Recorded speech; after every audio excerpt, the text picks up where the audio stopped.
اعوذ باللہ من الشیطان الرجیم بسم اللہ الرحمن الرحیم۔ انجینئر مبشر محمود شاہ آپ کے ساتھ حاضر ہے۔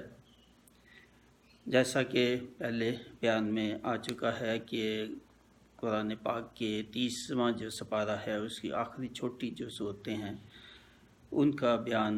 جاری ہے۔ تو سورہ العلق سے پہلے آنے والی صورت جو سورۃ التین ہے آج اس کا بیان ہوگا۔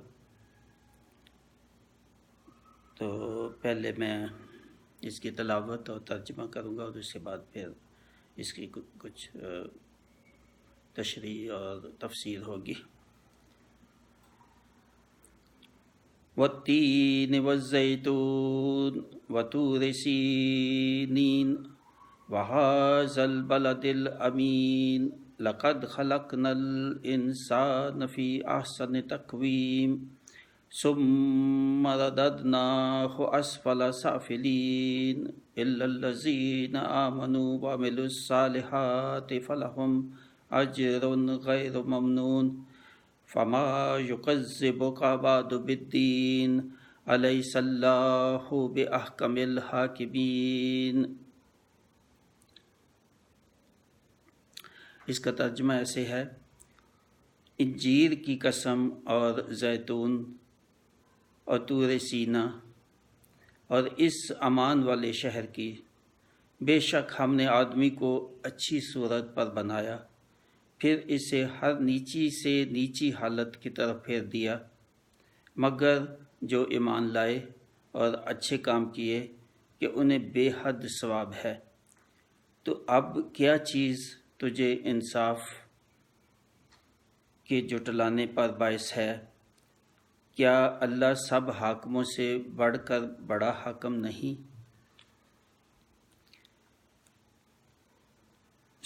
سورہ تین جو ہے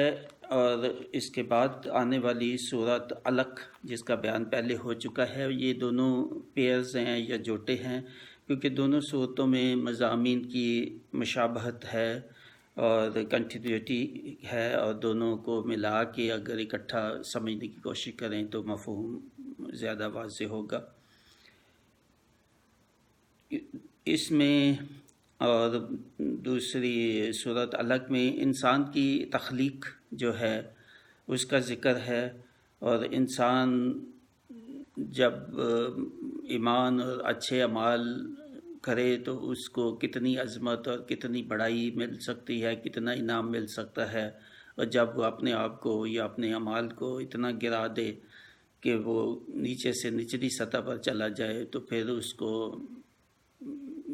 جو ہے وہ بھی سزا کا مستحق ہوگا۔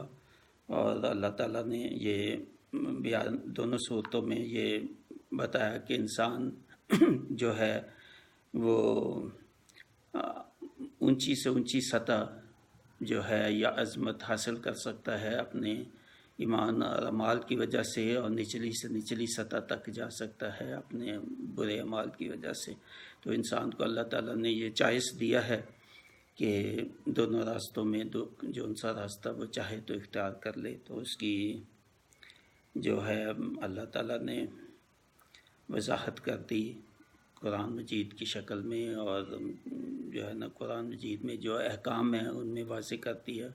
کہ کون سے اعمال اچھے ہیں اور کون سے اعمال جو برے ہیں، کن کو کرے گا تو وہ اس کو انعام ملے گا، کن کو اعمال کو وہ کرے گا تو اس کو جو ہے نا وہ گناہ ہوگا اور اس کو سزا ملے گی۔ تو ان دونوں صورتوں میں جزا اور سزا کا بیان ہے۔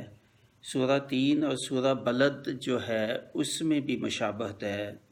کیونکہ مضامین کی جو ہے ان میں بھی مشابہت ہے۔ دونوں صورتوں میں جو ہے یہ سورہ تین اور سورہ بلد میں بھی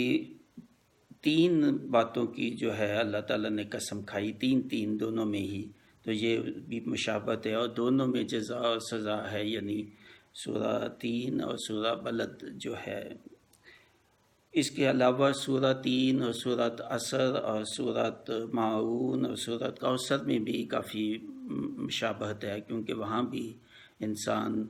کے اچھے اعمال اور اس کا نتیجہ اور برے اعمال اور انسان کتنا اپنے آپ کو گرا سکتا ہے نچلی سطح پر بھی اس کا ذکر ان آیات میں کیا گیا ہے۔ تو ان آیات کو اکٹھا جو ہے وہ انسان اگر پڑھے، جب ایک کو پڑھے دوسروں پہ بھی نگاہ ڈالے تو وہ تھوڑا زیادہ مفہوم جو ہے وہ واضح ہوگا، اور مفہوم جو ہے اس میں ایک ربط بھی آئے گا اور زیادہ فوکس آ سکتا ہے۔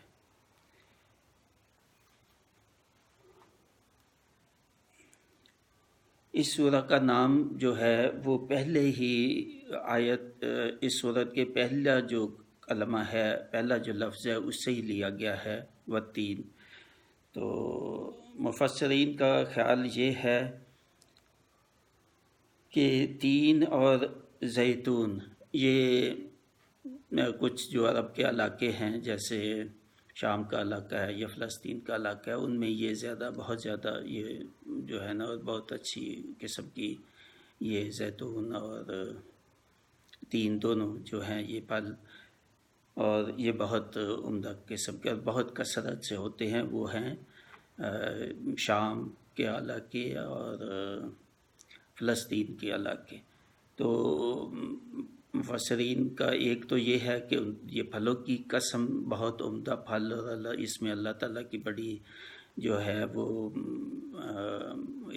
نعمتیں ہیں اور بڑے مفید ہیں بہت باتوں میں، صحت کے لیے اعتبار سے کئی بیماریوں کا علاج بھی اس میں ممکن ہے۔ تو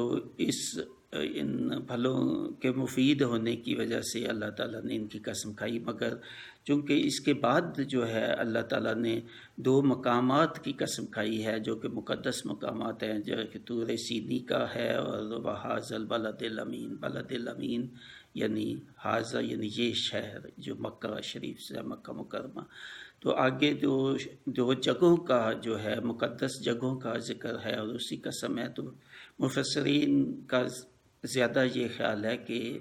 یہ دو پھلوں سے مراد یہ ہے کہ وہ جگہ جہاں پہ یہ پھل زیادہ کثرت سے ہوتے ہیں ان جگہوں کی، اور وہ بھی مقدس جگہ ہیں جہاں انبیاء علیہ السلام کی بعثت ہوئی اور انبیاء علیہ السلام نے اپنا پیغام لوگوں تک کو سنایا اور اب بعثت ہوئی۔ تو وہ مبارک جو مقامات کا ہی ہے اصل میں یہاں ذکر کہ جہاں یہ پھل ہوتے تھے۔ تو تین جو ہے یہ شام اور فلسطین کے علاقوں میں یہ تین اور زیتون ہے، تو انہی علاقوں کا جو ہے وہ ذکر ہے جہاں کے بہت زیادہ پیغمبر اور ان کی بعثت ہوئی۔ کچھ یہ بھی ہے کہ ان تین اور زیتون سے بالخصوص کچھ مقامات بھی مقصود تھے، اور شاید یہ بتایا گیا ہے کہ جیسے طور سینی ہے مصر کے علاقے میں، ایسے ہی طور جبل التین یا جبل الزیتون بھی ان علاقوں میں جبل تھے، یا کچھ اور ایسے مقدس جو ہے مقامات جو بھی ہو سکتے ہیں جن کا ذکر آتا ہے بعض روایات میں۔ بہرحال مقصد یہ ہے کہ یہ والتین والزیتون سے مقدس اور اللہ تعالیٰ کی یہ نعمتیں جو بڑے مفید پھل ہیں یہ بھی ہو سکتا ہے، مگر زیادہ کا خیال ہے کہ یہ ان مقدس مقامات کا ہے جہاں انبیاء علیہ السلام کی بعثت ہوئی اور انہوں نے وہ تبلیغ کی، جن میں سبھی جو ہے یہ شام فلسطین اور عراق کے شمالی بہت زیادہ کثیر تعداد انبیاء کی یہیں پہ ہی تھی، اس لیے سبھی کا ذکر جو ان کا جو ہے ہو سکتا ہے۔ اور بالخصوص یہ بیت المقدس کی نسبت سے تو حضرت عیسیٰ علیہ السلام کا جو ہے نا مراد ہو سکتی ہے۔ اور اس کے بعد طور سینی جو ہے وہ طور سین جہاں جو ہے حضرت موسیٰ علیہ السلام کی اللہ تعالیٰ سے ملاقات ہوئی، اور جو ہے اللہ تعالیٰ نے حضرت موسیٰ کو تورات جو ہے وہ عطا کی، اور وہ مراد ہے۔ اور وَهَٰذَا الْبَلَدِ الْأَمِينَ تو جہاں حضور نبی پاک صلی اللہ علیہ وسلم کی بعثت ہوئی اور جہاں انہوں نے اپنا نبوت کا اعلان کیا، اور وہاں اپنی زندگی کے بہت جو ہے وہ دن گزارے۔ تو مکہ شریف، مکہ مکرمہ اس سے مراد ہے، جو حضرت ابراہیم علیہ السلام نے جہاں اس شہر کو آباد کیا اور اس شہر میں بیت اللہ کا گھر بنایا، اور اللہ تعالیٰ سے دعا بھی کی اس شہر کے امن کے لیے اور اس شہریوں کے جو ہے نا آسودگی کے لیے حضرت ابراہیم علیہ السلام نے دعا بھی کی، اور 1000 سال کے کم و بیش اس شہر میں اب یہ امن اور سلامتی کا گہوارہ تھا اور خوشحالی بھی تھی، اور اس لیے اللہ تعالیٰ نے اس شہر کی قسم کھائی انبیاء حضرت ابراہیم علیہ السلام، حضرت اسماعیل علیہ السلام، حضرت محمد صلی اللہ علیہ وسلم، ان سب کی نسبت سے۔ تو یہ مراد ہے کہ اللہ تعالیٰ نے یہ سب کی قسم کھائی، اور کیوں قسم کھائی؟ ان عظیم انبیاء کا ذکر یا ان کی جگہوں کا ذکر کے بعد اللہ تعالیٰ نے یہ کہا لَقَدْ خَلَقْنَا الْإِنسَانَ فِي أَحْسَنِ تَقْوِيمٍ، کہ انسان کو سب سے بہترین مخلوق بنایا، جن میں یہ انبیاء جو ہے ان کا ذکر ہے کہ ان انبیاء یہاں تک جو ہے نا انسان جو ہے وہ اتنی عظمت تک پہنچ گیا کہ وہ نبوت اور رسالت کے منصب پر جو ہے نا فائز ہوئے۔ انسان کو اللہ تعالیٰ نے کہا کہ میں نے اپنے ہاتھ سے بنایا تجھے اور اپنی روح تجھ میں پھونکی، اور یہ ایک اور عظمت انسان کی بتائی۔ انسان کو یہ بھی بتایا کہ زمین پر میں نے تمہیں اپنا خلیفہ مقرر کیا، اور تمام فرشتوں کو کہا کہ اس سے سجدہ کرو، اور انہوں نے سجدہ کیا تمام فرشتوں نے۔ تو انسان کی یہ بھی ایک عظمت بیان کی، تو بتایا کہ انسان جو ہے وہ کس عظمت تک میں نے اس کو فائز کیا، اور کیا اس کو انعام اور کیا اس کو فضیلت دی۔ مگر اس کے بعد پھر یہ بتایا کہ ثم رددناہ اسفل سافلین، مگر پھر وہی انسان اپنے بد اعمالیوں کی وجہ سے، حکم اللہ تعالیٰ کے نہ ماننے کی وجہ سے، ایمان چھوڑنے کی وجہ سے، اور پستی سب سے نچلی سطح جو پستی کی ہے وہاں تک یہ چلا جاتا ہے، اور وہ کچھ کرتا ہے جو حیوان بھی نہیں کرتے۔ حیوان بھی اب دوسروں اپنے نسل کے جو ہے ان پہ وہ نہیں مارتے، ان کو نہیں کھاتے، مگر انسان تو اپنی نسل کے ہی لوگوں کو جب اس کو موقع ملے تو ان کو بے رحمی کے ساتھ اور بلا تمیز جو ہے ہزاروں لاکھوں کے حساب سے جو ہے نا وہ قتل قتال، بچوں کی نہ بوڑھوں کی نہ عورتوں کی، کسی کا خیال نہیں کرتا۔ اور یہ تاریخ گواہ ہے کہ کوئی وقتی شاید ہوگا جس میں یہ کچھ نہیں ہوا، اور یہ جو ایک دوسرے کے حق چھینتا ہے، دوسروں کو نیچا دکھانے کی ہر وقت رہتا ہے، یہ سرکش ہے، یہ انصاف نہیں کرتا جب بھی اس کو موقع ملے، دوسروں کے حق غصب کرتا ہے، یہ بے انتہا یعنی انسان جو ہے وہ اس کی ایک روحانی جو ہے وہ کیفیت بیان کی ہے کہ روحانی طور پہ انسان جو ہے اس اسپرچولیزم جو ہے جب وہ اس کو نکھارے تو یہ بہت عظمت میں پہنچ جاتا ہے، مگر جب وہ اس کو چھوڑے تو پھر یہ حیوانی وجود اس کا جو ہے وہ حیوانوں سے بھی پھر نیچے، یہ جو ہے نا یہ اس کے جرائم اور اس کا جو اعمال ہے وہ اس سے بھی نیچے چلے جاتے ہیں۔ تو یہ بتایا کہ جب ایمان کو چھوڑ دے آدمی، اچھے اعمال کو چھوڑ دے، جس کا اگلی آیت میں ذکر آئے گا، تو پھر یہ نچلی سے نچلی سطح پر پہنچ جاتا ہے۔ اگلی آیت اِلَّا الَّذِينَ آمَنُوا وَعَمِلُوا الصَّالِحَاتِ فَلَهُمْ أَجْرٌ غَيْرُ مَمْنُونٍ، سوائے ان کے، یعنی نچلی سطح پہ، نچلی سے نچلی سطح پہ انسان جو ہے وہ چلا جاتا ہے، یعنی اس کا حیوانی وجود کی وجہ سے جب وہ اس پر جو ہے وہ دین کو چھوڑ دے، تو اگلی آیت میں مگر یا سوائے ان لوگوں کے جو کہ ایمان قبول کرتے ہیں، جو اللہ تعالیٰ کو، انبیاء کو، یہاں ہمارے انبیاء محمد صلی اللہ علیہ وسلم کی رسالت اور نبوت کو تسلیم کرتا ہے، اور اللہ تعالیٰ کے جو احکام ہیں ان کو تسلیم کرتا ہے، اور اچھے اعمال جو ہے وہ کرتا ہے۔ وعمل الصالحات، صالحات اچھے اعمال جو ہیں اس میں اخلاقیات بھی ہے، اللہ تعالیٰ کے احکام بھی ہے، سب ان کے وہ تسلیم کرتا ہے، ان پہ عمل کرتا ہے، تو پھر یہ حقدار ہو جاتا ہے بے حد بے حساب اجر کا، نہ ختم ہو جانے والے ثواب کا اور اجر کا یہ حقدار ہو جاتا ہے۔ یعنی یہ اپنے آپ کو عظیم مقام پہ پہنچا سکتا ہے، کس سے؟ ایمان یقین کے ساتھ، یعنی ایمان دل سے مانے اور یقین کے ساتھ ایمان کو مانے کہ اللہ تعالیٰ کی وحدانیت کو مانے، نبیوں کی جو ہے پیغمبری کو مانے، آخرت کا یقین کرے کہ حساب کتاب ہوگا، اور جو ہے وہ اچھے اعمال، جیسے قرآن پاک میں کہا ہے کہ کیا اچھے اعمال ہیں، کیا برے اعمال ہیں، اور ان اچھے اعمال کو اگر یہ اختیار کرتا ہے تو یہ بے حد اور بہت ہی زیادہ نہ ختم ہونے والے اجر اور ثواب کا مستحق ہوگا۔ اس کے بعد اللہ تعالیٰ فرماتے ہیں فما یکذبک بعد بالدین، کیا اس سب کچھ کے بعد بھی تجھے جو ہے وہ یہ یقین نہیں آتا کہ انصاف کو جھٹلاتا ہے اور دین کو جھٹلاتا ہے، دین حق کو جھٹلاتا ہے، اس کے بعد بھی دین کو یا انصاف کو یا سزا اور جزا کو جھٹلائے گا کہ تمہارا کوئی حساب نہیں ہوگا۔ الیس اللہ بأحکم الحاکمین، اس کے بعد کی آیت نہیں، ایسے نہیں ہوگا، حساب ہوگا، جزا اور سزا دونوں ہوگی، میں سب حاکموں سے بڑا حاکم ہوں، سب انصاف کرنے والوں سے بڑا انصاف کرنے والا ہوں، اور انصاف ہی ہوگا، جزا سزا ہوگی، انصاف ہوگا۔ یہ نہیں، ایسے کیسے ہو سکتا ہے کہ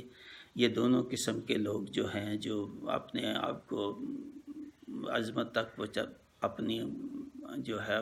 اعلیٰ درجے تک پہنچا دیتے ہیں اپنے ایمان اور اپنے اعمال کی وجہ سے، اور دوسرے وہ لوگ جو اپنے برے اعمال کی وجہ سے بے حد پستی سے نیچے گرا دیتے ہیں، دونوں ایک جیسے نہیں ہو سکتے۔ میں بہت انصاف کرنے والا ہوں، میں حاکموں سے بڑا حاکم ہوں، تو یہ جزا سزا بھی ہوگی، اور ان دونوں کا بھی ایسے ہی حساب ہوگا جیسے ہونا چاہیے، اور انصاف کا جیسے تقاضا ہے۔ تو اس لحاظ سے یہ بہت ہی اہم ہے، بہت ہی اہم صورت ہے، جس میں اللہ تعالیٰ نے اپنے مقدس مقامات کی اور نبیوں کی، پیغمبروں کی جگہوں کا، اور ان کی نسبت سے ان کی شہادت کہہ سکتے ہیں کہ پیغمبروں کی شہادت یہاں شامل کی، اور اس میں بیان کیا کہ انسان کتنی اونچی سطح پہ میں نے اس کو تخلیق کیا، اس کو بنایا، تاکہ پیغمبری تک یہ انسان پہنچ گیا، مگر نچلی سطح پہ جب جائے، جب یہ حیوانی وجود اس کا غالب آ جاتا ہے اور روحانی وجود جو ہے یہ اس کو اپنا ختم کر دیتا ہے، تو پھر یہ کتنی نچلی سطح پہ جا سکتا ہے کہ حیوانوں سے بھی یہ بدتر اعمال جو ہے وہ کرنے لگ جاتا ہے، اپنی نسل اب کے لوگوں کا بے دریغ قتل ہزاروں لاکھوں کی صورت میں آج کل، اور پہلے بھی جیسے تھا، اس میں جب پھر یہ آتا ہے اپنے خواہشات پوری کرنا، یا قومیت، یا دوسروں پہ غلبہ حاصل کرنے کا، یا دوسروں کے حقوق چھیننے کا، دوسروں کی دولت چھیننے کا، جب اس پہ غلبہ ہوتا ہے تو یہ تہس نہس کر دیتا ہے علاقوں کو، لوگوں کو، بچوں کو، عورتوں کو، کوئی نہیں پھر دیکھتا کہ آگے کون ہے، تو کرتے ایسے تو حیوان بھی نہیں کرتے۔ تو یہ جو ہے سبق ہے، اس میں بڑا لیسن ہے ہمارے لیے اور سمجھنے کے لیے۔ اللہ تعالیٰ یہی اس میں حکم ہے کہ سمجھو، آپ کو چوائس دیا ہے اعلیٰ ترین جو ہے وہ مقام حاصل کرنے کا، اور اس چوائس کو اپناؤ، اور قرآن حکیم کی جو ہے احکام ان کو سمجھو اور ان پہ عمل کرو، تو آپ کو بے حد نہ ختم ہونے والا آپ کو اجر و ثواب ملے گا۔ اور اگر نہیں اس پہ چلے تو وہ کام کیے جس سے اللہ تعالیٰ نے منع کیا، تو پھر اس کا انجام پھر وہی حساب ہوگا کہ اللہ تعالیٰ سب انصاف کرنے والوں سے بڑا انصاف کرنے والا ہے، منصف، وہ سب دونوں کو ایک جیسا نہیں ہوگا، دونوں کا حساب مختلف ہوگا۔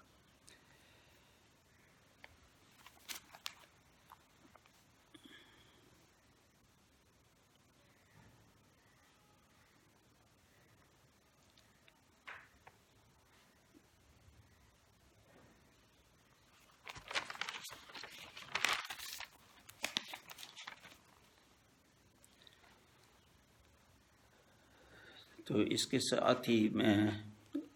اس دعا کے ساتھ ختم کرتا ہوں کہ اللہ تعالی ہمیں ان لوگوں میں شامل کرنا جن پہ تمہارا احسان ہوا، اور وہ لوگ جو ہے وہ عظمت جنہوں نے حاصل کی، جنہوں نے یقین کے ساتھ ایمان قبول کیا اور تمہارے احکام کے مطابق اچھے اعمال کیے، اور جن کو نہ ختم ہونے والا اجر آپ عطا کریں گے، اور ان میں شامل نہ کرنا، اور ان اعمال سے ہمیں بچانا جن اعمال کا جن اعمال کی وجہ سے ہم نچلی سے نچلی جو سطح ہے انسانیت کی یا حیوانی وجود یا حیوان سے بھی نیچے جو ہے نا، جن اعمال کی وجہ سے انسان جا سکتا ہے، ان سے بچنے کی توفیق اللہ تعالیٰ ہی دیتا ہے۔ کوشش انسان کرتا رہے، اللہ تعالیٰ سے مانگتا رہے تو اللہ تعالیٰ توفیق دے گا، اور ہمیں تو اللہ تعالیٰ سے دعا ہے اور امید ہے کہ اللہ تعالیٰ ہمیں توفیق دے کہ ہم ان برے اعمال سے بچ سکیں، اور ہم اور میں اور ہماری اولاد اور آپ اور آپ کی اولاد اور عزیز اور اقربا سب کے لیے یہی دعا ہے کہ اللہ تعالیٰ ہمیں ان میں شامل کرے جن کو وہ اجر اور جو ہے وہ ثواب عطا کرے گا، نہ کہ ان میں جن پہ ان کا ناراضگی ہوگی اور ان پہ عذاب ہوگا۔ آمین ثم آمین۔ مع السلامہ۔ مبشر محمود شاہ۔